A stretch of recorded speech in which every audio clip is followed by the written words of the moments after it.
Dostlar, salam. Növbəti məntiq testimizi həll edək. Qanuna uyğunluğu müəyyən edin və sual işarəsinin yerinə uyğun gələn ədədi tapın.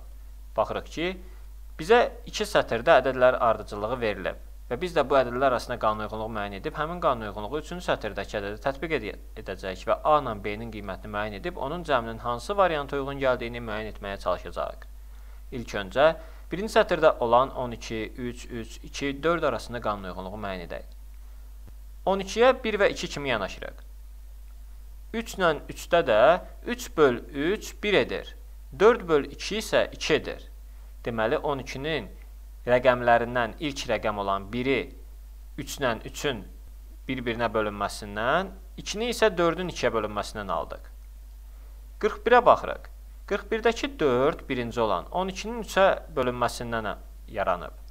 1 isə 1-in 1-ə bölünməsindən yaranıb. Biz qanun uyğunluğu müəyyən etdik və həmin qanun uyğunluğu 3-cü sətrə tətbiq edək. 5, 3-cü sətirdə 5 yazılıb sadəcə. Deməli, baxırıq ki, burada 5 ilə 2 rəqəm olmalıdır. A-nı 3-ə böləndə 1 rəqəm eləməlidir.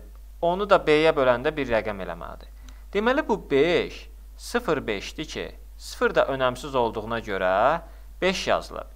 Deməli, A-nı 3-ə böləndə 0 eləməlidir. Buna görə də A 0 olmalıdır. 0 bölü 3 0 edir.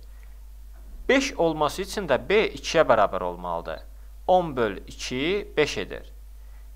A-nın 0 olduğunu tapdıq, B-nin də 2 olduğunu tapdıq. 0 ilə 2-nin cəmi də 2 edir. 2 də A variantına uyğun gəlir. Dostlar, testlə bağlı suallarınız olarsa, yorumlarda yazın, tezcə cavablandıracağım. Videomuzu bəyənməyi və YouTube kanalımıza abunə olmağı unutmayın. Sağ olun, yenidən görüşənədək.